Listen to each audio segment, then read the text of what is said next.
Alors moi, ça me fait très plaisir d'être là parce que je suis un intrus, dans la mesure où je suis un implanteur de stimulateurs. Je ne suis pas échographiste du tout. Par contre, je crois que je connais bien la mécanique la vraie, c'est-à-dire celle des moteurs à explosion. Et pour vous dire que quand on a commencé avec Serge Cazot à implanter notre premier des stimulateurs resynchronisation, en 1994, pour Serge, ça résultait d'une discussion et d'une analyse de la littérature sur les blocs de branche gauche, les désynchronisations latérales, etc. Pour moi, ça sortait d'une séance de mécanique de calage d'allumage et de carburation de ma Triumph TR4. Donc, j'ai beaucoup de plaisir à entendre Eric Abergel, qui m'a précédé, dans la mesure où ce que dit Eric, c'est simple, utiliser des machines simples, regarder des paramètres simples, pour obtenir un raisonnement simple et pour en sortir l'essence de la resynchronisation. Ça me paraît essentiel parce que on s'est perdu dans les différents paramètres d'échographie en perdant l'essentiel, la puissance qui sort du moteur et qu'on colle aux roues arrière de la voiture. Alors qu'est-ce qu'on attend en tant que stimuliste de l'échographiste pour évaluer l'asynchronisme? Alors moi je vais limiter bien sûr mon exposé, puisque Eric Abergel a lui parlé de la sélection des candidats. On va revenir très brièvement là-dessus. Moi, je vais me concentrer sur la pose de la prothèse et des sondes. Non seulement la position des sondes, mais également le nombre de sondes. Parce que je pense que si on doit avancer en resynchronisation aujourd'hui, outre le positionnement optimal, c'est déterminer le nombre de points de stimulation qu'il nous faut. Et puis Patricia Réan va nous parler ensuite des outils de suivi où l'échographie tient certainement une place majeure. Alors, juste un mot de la sélection. Moi, ce qui m'importe en tant que stimuliste, mécano de laboratoire, que je ne quitte pas dans le service, n'est-ce pas, Jacques Clémenti, eh bien, c'est de savoir s'il y a un asynchronisme ou non. Est-ce que je dois implanter mon malade ou pas? Il n'y a pas d'asynchronisme au départ. Il a beau avoir un QRS large, j'en ai rien à faire. Je ne l'implanterai pas. Je ne veux pas l'implanter.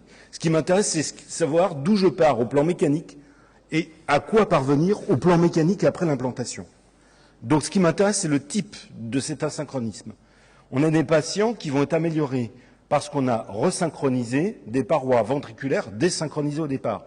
On a d'autres patients qui vont être améliorés parce qu'ils ne sont pas forcément désynchronisés au niveau des parois, au niveau des contractions des différents segments ventriculaires, mais parce qu'ils sont mal remplis.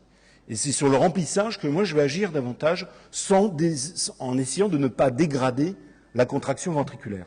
Donc en fonction du type et de la mission que j'ai en face, je vais plus ou moins orienter mon implantation. Encore faut-il que j'ai, moi, une aide mécanique, d'évaluation mécanique à l'implantation, qu'aujourd'hui, à mon avis, seule l'échographiste est capable de donner. Et c'est tout le problème de la disponibilité de l'échographiste et de sa machine pour pouvoir m'aider pendant l'implantation. Donc, je n'ai pas besoin de votre prédiction. Savoir si le malade va être mieux ou pas par rapport à vos critères X, Y ou Z, j'en ai rien à faire. Ce qui m'intéresse, c'est de savoir comment il est désynchronisé au départ, donc si je dois l'implanter, encore une fois, et en cours de route, si je fais bien ma resynchronisation grâce à votre machine. Je n'ai pas besoin de votre prédiction. Et puis, comme l'a dit fort bien Eric tout à l'heure, Prospect, ça a été un désastre, parce qu'effectivement, il y a une désaffection complète de mes congénères vis-à-vis de vous, les échographistes, alors qu'au contraire, vous avez un outil indispensable d'appréciation mécanique de la situation que rien d'autre ne peut remplacer. Donc pourquoi me passer de votre avis?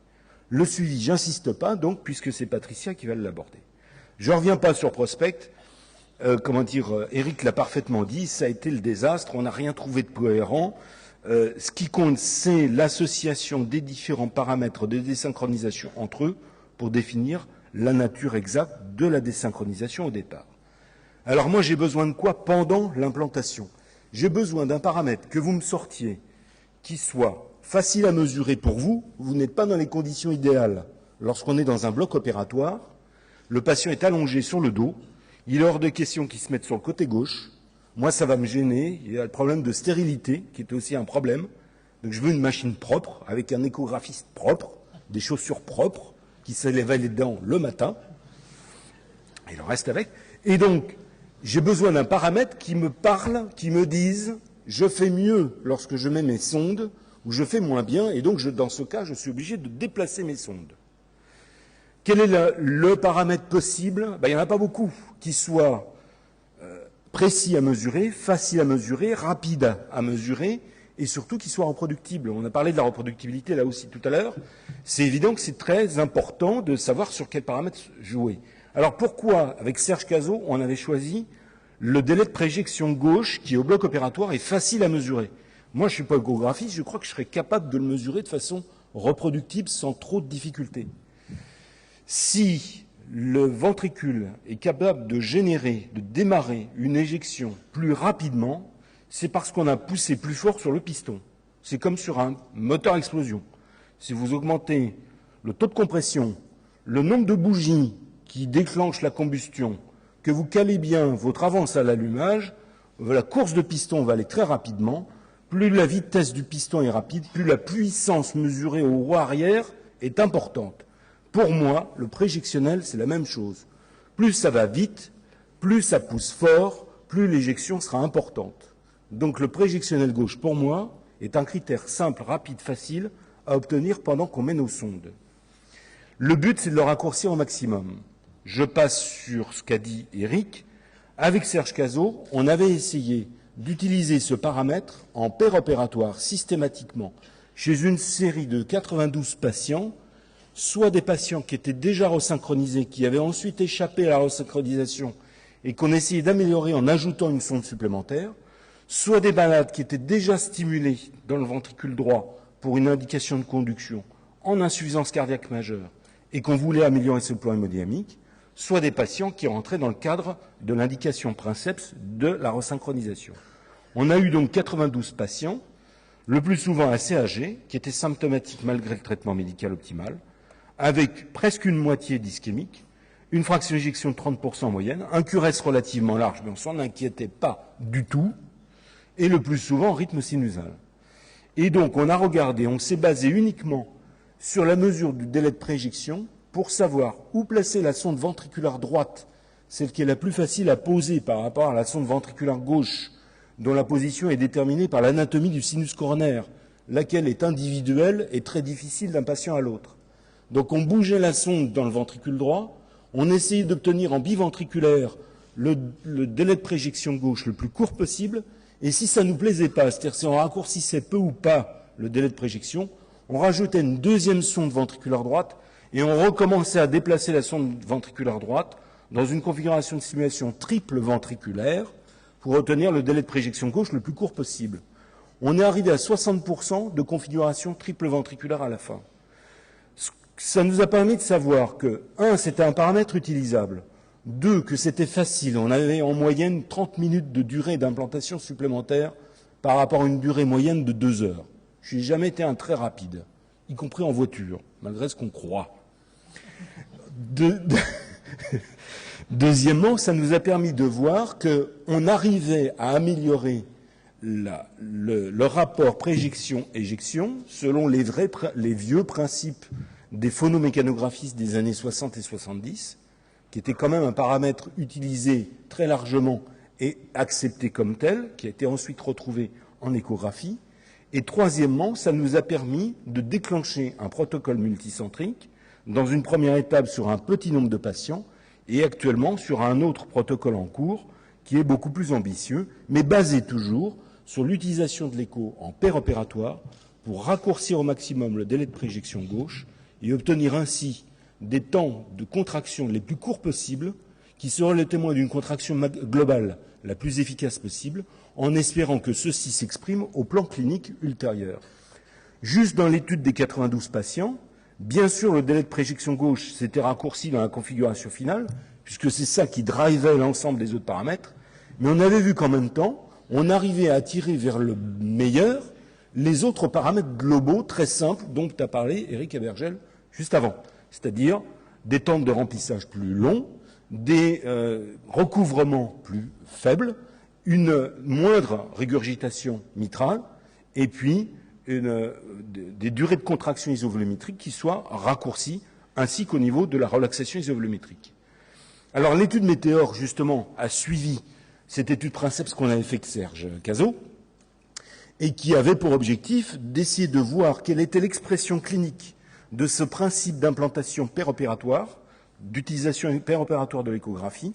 Est-ce que le raccourcissement du délai de préjection obtenu en péropératoire s'exprime par une amélioration de la réponse en post-opératoire à brève échéance, à 3 mois, dans une série de patients qui a été relativement courte, puisqu'on s'est intéressé ensuite à une étude beaucoup plus large qui est en cours actuellement.